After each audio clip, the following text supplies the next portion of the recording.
어버이날도 있고 어린이날도 있고 뭐 이번 주 스승의 날도 있고 또 뭐 21일은 부부죠. 둘이 하나가 된다 해서 부부의 날도 있고 뭐 제 생일도 있고 내일 또 체육대회도 있고 또 저희 구사학원 뭐 주변 나왔지 않지만 또 5월 말에 또 야외도 있고 막 행사가 너무 많아요. 그래서 우리가 즐겁고 기쁜 날이지만 가정이 잘 이루어지지 않는 또 분리되어 있는 가정도 있고요.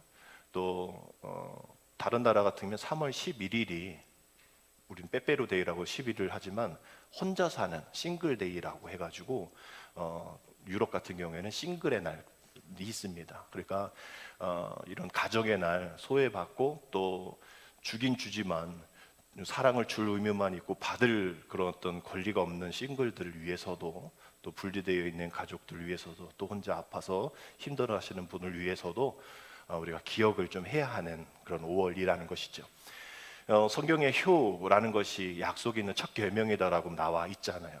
그래서 칼바트가 이야기하기를 우리가 부모가 중요한 것은 이 하나님의 대리자이기 때문이다라고 얘기했어요. 그래서 우리가 이것은 꼭 기억을 해야 됩니다. 엄마 따라할까요? 부모는 하나님의 대리자다.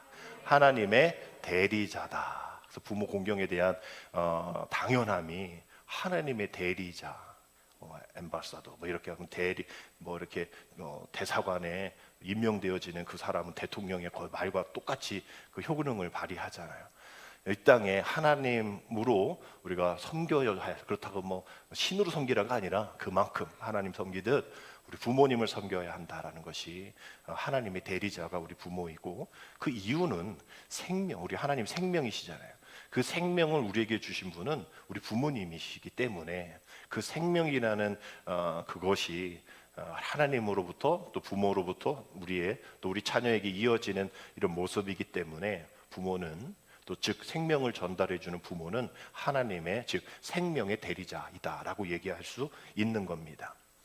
성경에서는 이제 부모 공경에 대해서 오늘 우리가 읽고 또 앞에 있다가 볼 말씀이 거의 대부분입니다. 많이 나와 있진 않아요.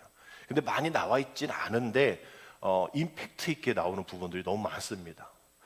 우리가 한번 예를 들면 출애굽기 21장 15절에 보면 이렇게 되어 있어요. 자기의 아버지나 어머니를 치는 자는 반드시 반드시 할지니라. 근데 그 다음 17절에도 분명히 또 이렇게 되어 있어요.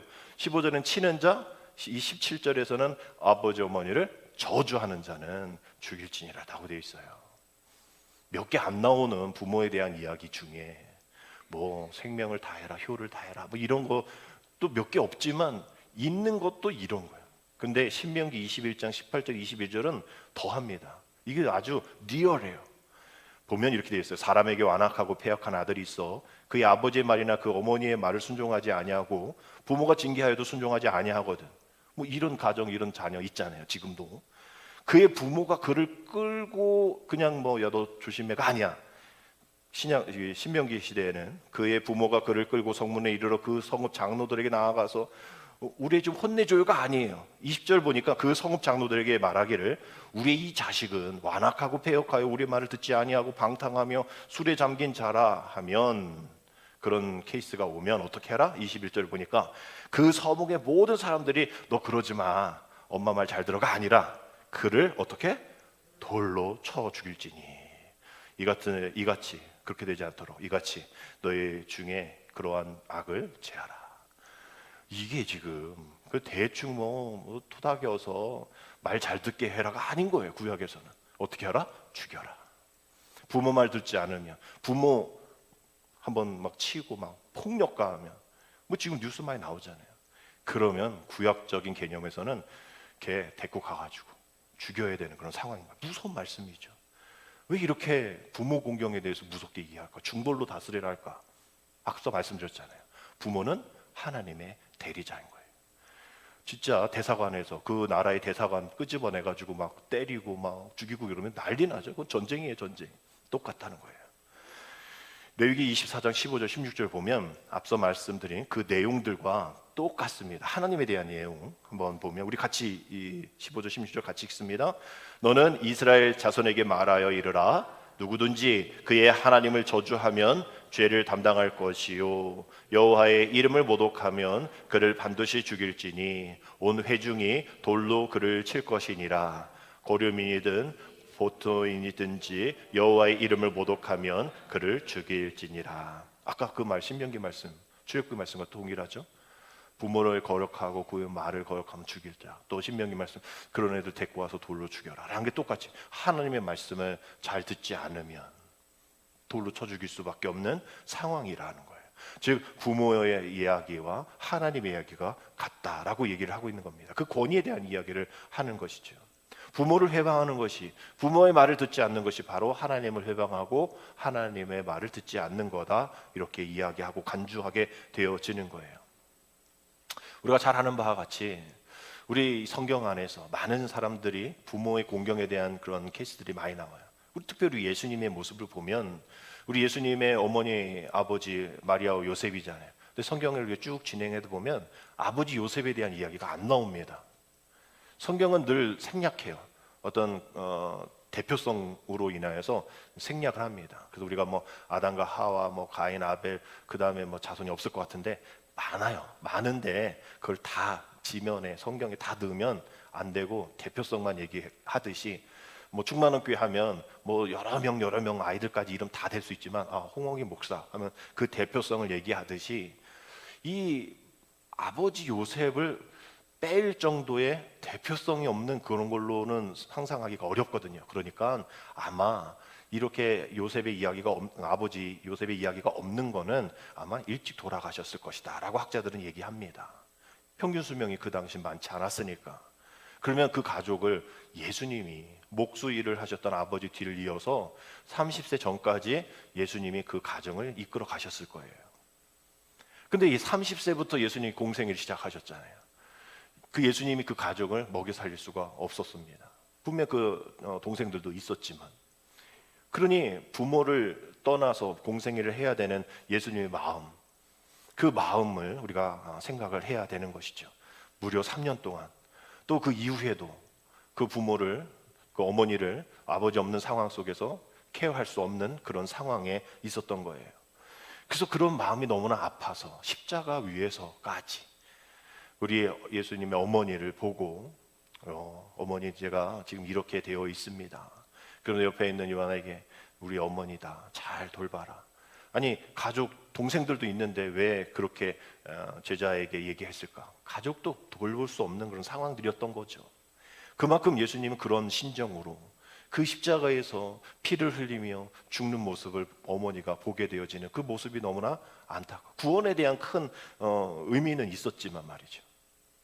이 이야기가 비슷한 말이 사무엘하 21장 10절에 나옵니다. 우리가 그냥 쑥 지나가는 그런 한 장면인데, 아야의 딸 리스바가 굵은 배를 가져다가 자기를 위하여 바위 위에 펴고 곡식 베기 시작할 때부터 하늘에서 비가 시체에 쏟아지기까지 그 시체에 낮엔 공중에 새가 앉지 못하게 하고 밤에는 들짐승이 범하지 못하게 한지라. 우리가 이 사무엘하 21장의 내용을 잘 모르면 이게 뭔 내용이야? 어떤 여인이 나옵니다. 리스바라는 여인이 어떤 뭐 시체에 대한 얘기가 나와요.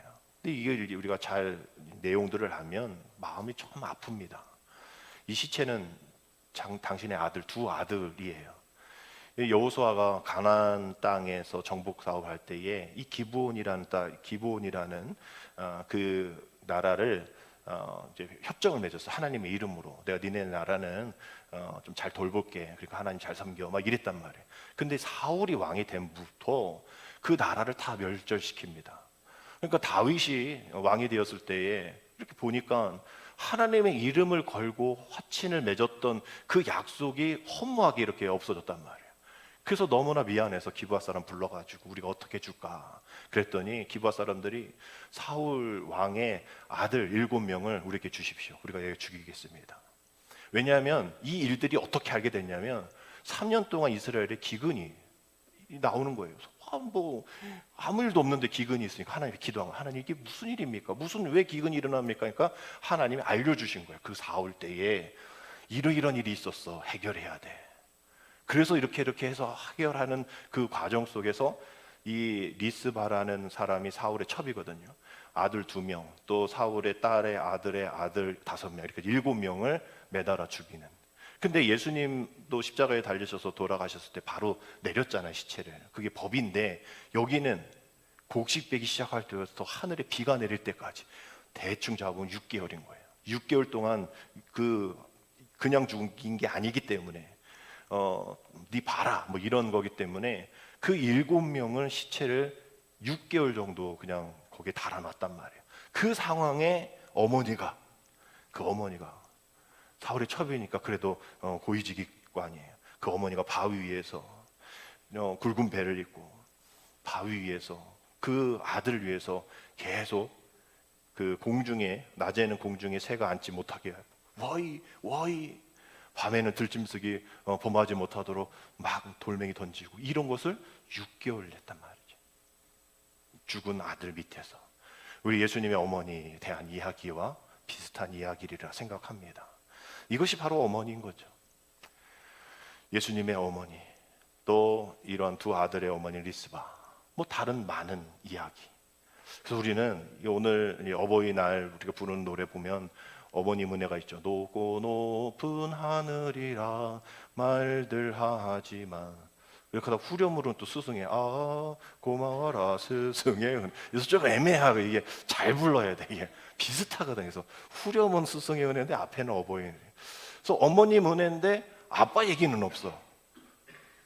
아빠 얘기는 없단 말이에요. 성경 안에서도 약간 아빠 얘기는 별로 없어서 우리 그 기독교가 약간 아빠들이 없습니다. 뭐 이런 게 있는데 성경에서 아버지에 대한 그런 어떤 차별 이런 게 없어요. 유대인들은 전통주의자잖아요. 아버지는 한 사람들인데, 그래서 우리가 출애굽 20장 12절의 말씀 보면 내 부모를 공경하라. 내 부모를 넘겨주셔야죠. 출애굽 20장 12절에 내 부모를 공경하라. 그리하면 내 하나님 여호와가 내게 준 땅에서 내 생명이 길리라. 여기서 부모잖아요. 부가 뭐예요? 아비부자, 모가 어미모자잖아요. 아버지 어머니를 공경하라라고 아예 원어에도 또 영어 성경에도 나와 있어요. 이 출애굽기에서는. 근데 레위기 19장 3절에 보면 우리 성경에서는 각각 너희 각 사람은 부모를 경외하고 뭐 이렇게 나와 있어요. 부모를 경외하라. 그래서 부모 또 아버지인 것 같은데 원어로 보면 여기는 부모가 아니에요. 모부예요. 모부. 너의 어머니, 아버지. 그래서 영어 성경을 찾아보니까 영어 성경에도 똑같아요. His mother and father라고 되어 있어요. 그러니까 출애굽기에서는 아버지가 먼저, 레위기에서는 어머니가 먼저. 이게 중요하지 않다는 거예요. 아버지가 중요하냐, 어머니가 중요하냐, 내가 먼저가 아니라 아버지, 어머니 모두가 다 중요하다라는 이야기를 성경에서 이야기하고 있는 것이죠. 차이가 없다라는 거예요. 어머니 은혜면 뭐 어때? 그 어머니의 우리가 아버지가 다 담겨져 있으니 이러한 모습 속에서 비록 어머니가 강조되어져 있는 이러한 사랑이지만 자식에 대한 사랑은 아버지, 어머니 나눠지지 않다라는 이야기. 하나님의 사랑, 아버지, 어머니에게 모두가 다 공존해 있다라는 이야기로 오늘 우리가 말씀을 읽어요. 그래서 오늘도 어머니에 대한 이야기고 앞서 말씀드린 것도 어머니에 대한 이야기지만 오늘의 말씀은 우리 부모에 대한 이야기다라고 생각하면서 오늘의 말씀을 함께 봅니다. 오늘 말씀에 읽은 말씀에 보면 예수님으로부터 칭찬받은 그런 수르보니게 여인에 대한 이야기가 나오는데요. 이것을 인권 노동 뭐 이런 종사하시는 분들이 참 좋아하는 이야기입니다. 이 차별에 대한 이야기에 대한 해결에 대한 모습들이기도 하고 뭐 여성 남성 차별주의에 대한 그런 이야기인 것 같기도 하고, 그러나 우리가 그것을 그렇게 바라보지 말고 오늘 어버이 주일이니까 앞서 말씀드린 딸을 사랑하는 어머니 포함되어 있는 아버지, 부모에 대한 마음으로 함께 보려고 해요. 수로보니게 여인이라고 그러니까 수로보니게 이게 두 지역이 합쳐진 말이죠. 시리아하고 페리키아, 이게 두 개가 합쳐진 게 수로보니게입니다. 갈릴리보다 좀 위쪽에 위치한 이방 지역, 뭐 다른 것 중요하지 않아요. 여기는 이방 지역이다라는 거예요. 그 이방 지역에 사는 어떤 여인이 어린 딸이 있었는데 그 딸이 그냥 아픈 게 아니라 귀신에 들려서, 이것도 아픈 거죠 사실. 이제 아픈 거예요. 귀신에 들렸다. 그래서 이 이방 땅이지만 그래도 예수님에 대한 소문을 알고 또 찾아가서 주님의 발 앞에 엎드려서 자기 딸을 고쳐달라, 귀신이 있습니다, 그런 간구의 내용이죠. 근데 이제 오늘 병행 구절 마태복음 15장 22절을 말씀을 보면 가난 여자 하나가 그 지경에서 나와서 소리질러 이르되 주 다윗의 자손이여 나를 불쌍히 여기소서 내 딸이 흉악하게 귀신 들렸나이다 하되 라는 그런 내용으로, 똑같은 내용인데 또 그 더 자세하게 이야기를 마태복음에서는 하고 있단 말이죠. 여기서 중요한 게 나를 불쌍히 여기소서라고 되어 있어요. 이거 한 문장으로 부모에 대한 이해가 끝나죠. 자식이 아프고 자식이 정신병이고 자신이 귀신 들렸는데 나를 불쌍히 여겨달래요. 왜? 나도 힘들다 하는 거예요. 자식이 아프면 나도 아픈 거예요. 부모가 아픈 거예요. 자신의 고통과 딸의 고통을 동일시하면서 나를 불쌍히 여겨달라라고 이야기합니다. 그 자녀의 고통을 지켜보는 게 너무나 힘들다라는 것이죠.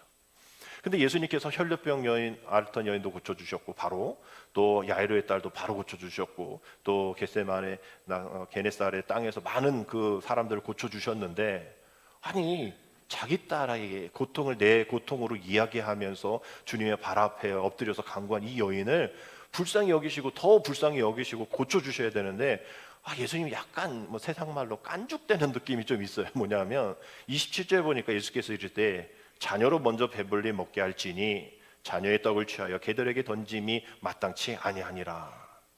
예수님의 모습 우리가 얼굴을 상상을 해야겠지만 아마 이게 인자한 얼굴로 웃으시면서 말씀하시지 않았을 것 같아요.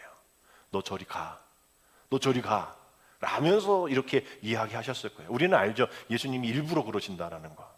너가 정말 나를 불쌍히 여겨달라고 하는 네 자녀의 고통이 네 고통이라고 얘기했어? 정말인지 내가 한번 확인해 볼게 하면서 그렇게 인자하신 분이, 그렇게 바로 고쳐주셨던 분이 고쳐주시지 않는데 아주 차가운 거절, 이게 지금 뭐 얘기하는 거예요? 지금 개 얘기하잖아요. 개. 지금 넌 개야 라고 얘기하는 것과 똑같은 이야기거든요. 개 취급하는 거예요. 지금 예수님께서 여인의 분노를 막 자극하고 있는 말씀이 바로 이 말씀입니다. 그렇다면 내가 치사하고 막 더럽고 막 이러면서 그냥 갔을 거예요. 이방 여인이기도 하니까. 그런데 그 여인이 보인 반응이 뜻밖이죠. 28절 보니까 뭐라고 되어 있습니까? 주여 옳소이다. 많은 뭐 그렇지만이죠. 주님 옳습니다. 나 개 맞아요 라고 얘기하는 거예요. 저기 한 문장에서도 정말 부모의 마음이 다 들어있는 거예요. 넌 개야, 난 개한테 안 줘, 이런 얘기인데 맞아요, 전 개예요. 더 개보다도 못해요. 개 돼지 괜찮아요. 그렇지만 상 아래 개들도 어린아이가 먹던 부스러기 떨어지면 먹지 않습니까? 그렇게 이 대답을 통해서 그 더러운 귀신 들린 자기 딸에게 나는 개 맞으니까 그 부스러기라도 주시면 우리 딸이 낫을 것 같아요 라고 어머니만이, 부모만이 할 수 있는 간절한 대답을 28절에 하고 있는 것이죠. 내 딸을 위해서라면, 내 딸에게서 그 귀신이 나간다면 날 어떻게 여김을 받든지는 상관없어요 라고 얘기하는 거예요.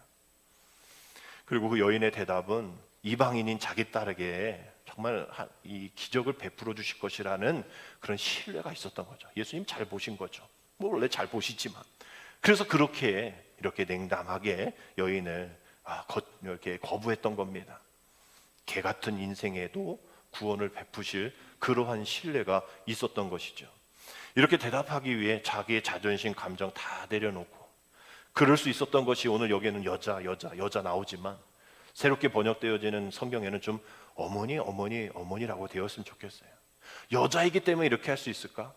남자이기 때문에 이렇게 할 수 있을까? 아니죠. 어머니이기 때문에, 아버지이기 때문에, 그 자식의 고통이 내 고통이기 때문에, 뭐 모든 부모가 다 그렇진 않지만 그런 공감을 가지고 있는 부모이기 때문에, 어머니이기 때문에, 여자이기 때문이가 아니라 부모이기 때문에, 어머니이기 때문에 이 일들 자존심 다 내려놓고, 그 왜 자존심 없었겠어요? 감정 없겠어요? 우리는 늘 내 감정이 이랬네, 내 자존심이 상했네 이러면서 우리는 얼굴을 불그락불그락 하잖아요. 왜 그럴까? 정말 뭐가 더 중요한지를 모르고 있는 거죠. 그냥 내가 상처받았다는 거예요. 그러나 이게 아닌 거죠. 우리 예수님이 하신 말씀 우리가 잘 알아들어야 되는 거예요. 말씀 속에서 나오는 우리에게 주시는 교훈을 우리가 잘 알아들어야 됩니다. 너는 왜 매일매일 자존심 세우며 왜 그런 얘기 들었다고 삐지며 교회 안 나온다고 하면 이러냐? 그러지 말라는 거예요. 정말 이런 모든 모습 속에서 네가 견딜 수 있는 믿음의 신앙인이잖아. 너가 그냥 사북 6개 15-5 사는 사람 아니잖아. 그냥 월 15만 원 받는 그 주민 아니잖아. 하나님 나라의 백성이잖아. 하나님 나라의 백성으로서 넌 이렇게 해야 돼 라는 말씀인 거죠. 자식에게도 마찬가지입니다. 부모에게도 마찬가지죠. 이런 모욕당하고 거절당하고 오히려 참기 힘든 그런 상황 속에서도 이게 보니까 주여라고 얘기하잖아. 28절에 보니까 주여 올소이다마는 주여. 이게 왜 중요하냐면 이 마가복음 안에서 주여라고 부르는 계층은 두 계층입니다. 계층이라기보다는 그래요. 하나는 예수님의 제자들, 그리고 한 명은 이 사람이요. 이 사람 소로보니 여인. 다른 사람 주여라고 안 해. 그냥 선생이요, 네가 이러면서 주여라고 부르는 사람은 오늘 이 수로보니 여인과 예수님 제자는 당연히 그래야지. 이 예수님이 제자 빼놓고 주여라고 마가복음 안에서만 주여라고 부르는 사람이 바로 이 어머니, 이 수로보니 여인, 귀신 들린 딸을 가지고 있는 어머니만 주여라고 얘기한단 말이죠. 이 여인이 지금 유대인이란 말이에요. 지금 두로와 시돈 땅에 있는 이방 지역 사람이라는 거예요. 우상 섬겼던 이세벨의 고향입니다. 우리 이사야서 새벽에 계속 보고 있는데 두로 땅에 있는 너희들아 어쩌고저쩌고 막 징계받는 얘기, 시돈에 있는 너희 어쩌고저쩌고 하면서 두로와 시돈의 이방을 섬기는 것들에 대한 질책을 막 하는 게 이제 오늘 이사야 요즘 전에 보고 있었던 말씀이거든요. 십몇 장 정도에. 거기에는 이방 또 거기 이세벨 그 고향에 사는 그 사람이 지금 주여라고 얘기하는 건 대단한 거죠. 그곳에서 그 이방 땅에서 진리에 대한 바른 눈을 가지고 있는 율법학자 서기관 바리새인들도 주여라고 안 하는데 네가 무슨 주여야? 내가 동급으로 인정해 줄게, 선생으로는 인정해 줄게. 난 메시아 아니야. 내가 주라고 볼 수가 없어 라고 하는 그 유대인들도 아닌 이방에 살고 이방의 전통과 가치를 가지고 있었던 그 사람이 예수님을 믿고 주님을 주로 고백하는 그 일들, 이방인이라는 편견과 차별이 있었던 그 상황 속에서도 주여라고 부를 수 있었던 이 여인의 모습들이 그 믿음이 드러나게 된 거죠. 이런 모습 속에서 유대인들과 달리 이 이방 여인이 내가 주님을 전적으로 신뢰하겠습니다. 귀신 내 딸을 고쳐 주옵소서. 그 모든 모습 속에 주여 옳습니다. 그러나 나는 개입니다. 그러나 베풀어 주옵소서. 이렇게 수로보니 여인이 그렇게 요구했을 때 29절 보니까 아주 귀한 말씀 담겨져 있죠. 우리 29절 함께 있습니다. 예수께서 이르시되 이 말을 하였으니 돌아가라 귀신이 내 딸에게서 나갔느니라 하시매. 아멘. 예수님의 한마디 선언에 그것을 믿고 데리고 온 거 아니니까 증거를 보여주세요 아니에요. 예수님 같이 가주세요 아니에요. 그냥 그 믿음으로 주여한 그 믿음을 가지고 집에 간 거죠. 이미 응답받았음을 감사함으로 간 거예요. 30절 여자가 집에 돌아가 본즉 아이가 침상에 누웠고 귀신이 나갔더라. 이 여인이 그 집에 갔을 때 뭔가 깨름직한데 이거 아닌 것 같아 이랬을까요? 아니면 고쳐주셨을까요? 막 고침을 받은 그 딸을 만나러 가는 그 기쁨이 있었을까요? 후자겠죠. 이거 아닌데 이렇게 하면 안 되는데 이거 사기당한 것 같아 이게 이 느낌 아니잖아요. 여자가 집에 돌아가 본즉 문 열 때부터 기쁨에 이미 낫다라는 것을 확인을 했는데 눈으로 보니까 너무나 더 기쁜 거죠. 어머니의 그 고통 이 이제 기쁨으로 바뀌게 되어지는 순간입니다. 세상의 벽을 넘어 이방 땅으로 오신 그 주님이 일하심에는 어떤 장벽도 없다라는 것이죠. 예수 그리스도의 능력으로 이방 여인 한 가정이 세워지는 것. 예수님이 이렇게 치유 사역 하시는 것은 그저 내가 이렇게 치유 사역 했으니까 내가 앞으로 병원 개업할 테니까 와라 이거 아니에요. 하나님의 나라는 앞으로 들어갈 너희들이 누릴 하나님의 나라는 이방이든 유대인이든 가진 자든 못 가진 자든 모든 사람들이 다 회복되어지고 또 하나 되어지고 그 불편함으로 인하여서 누리지 못했던 것을 누릴 수 있는 그런 나라다라는 것을 보여주신 거죠.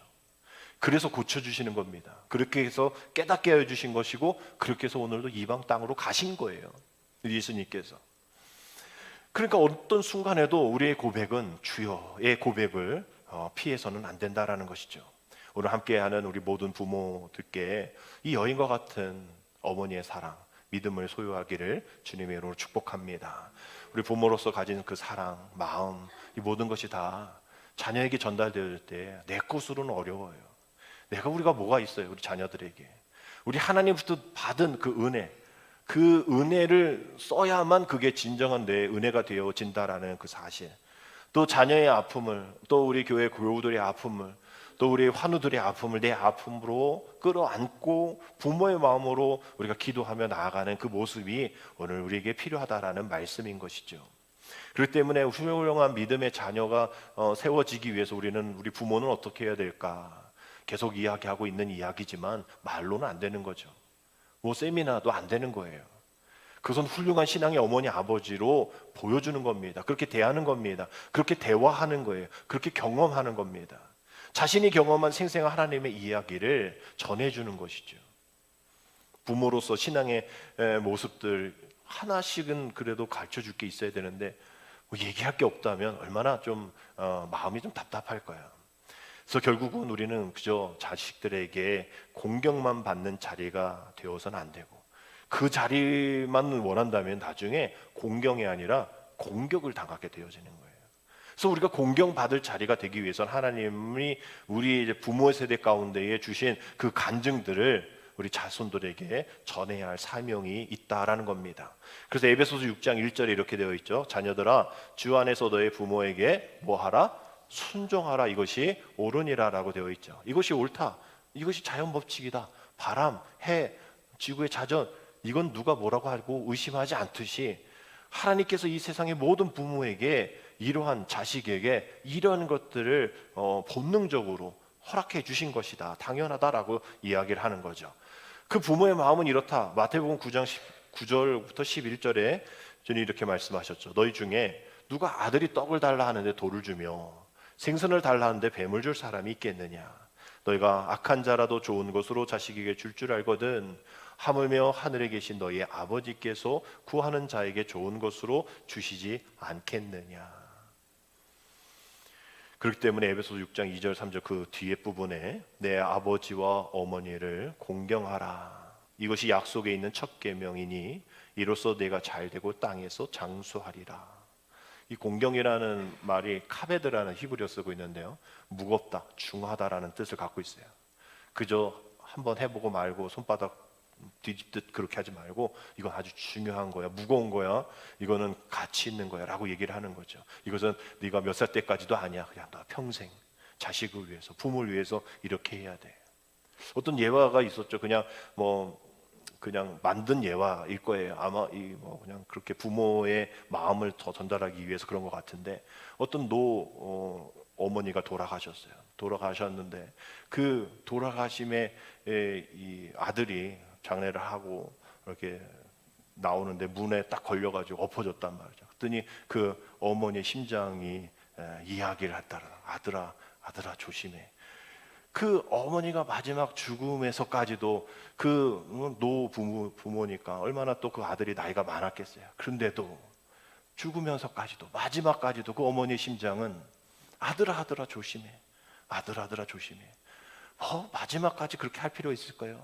그 평생 그렇게 아들을 위해서 애썼는데, 그거 문지방 콕 찍힌 거 그게 얼마 아프겠어요? 죽음이 더 아픈데도. 그럼에도 부모의 마음은 그렇게 문지방에 콕하고 다리 아파가지고 이런 그것까지도 마지막 순간까지도 놓치지 않는 그 어미의 마음, 무거움에 무게를 두는 마음이 있다라는 것을 그저 만들어낸 이야기인 거죠. 그러나 그것이 부모의 가치, 존중에 대한 이야기의 한 예화다라고 볼 수가 있을 겁니다. 우리가 오늘 이 부모에 대한 이야기를 했지만 사실 우리는 이 부모에 대한 마음이 앞서 말씀드렸죠. 하나님에 대한 마음으로 이어져야 한다라고 말씀을 드렸어요. 오늘 우리는 어버이 주일로서 우리가 부모에 대한 마음, 오늘 함께 앞에 나오셔서 우리 함께 이 축복했던 우리 교회의 어르신들을 위해서 공경하는 것에 최선을 다하시고, 우리가 더 나아가서 이제는 우리의 아버지 되신 하나님께 어떻게 그 하나님이 원하시는 그 일들을 감당할 수 있는 자녀로서 어떻게 살아야 할까도 우리가 오늘도 고민해 봐야 할 문제인 것이죠.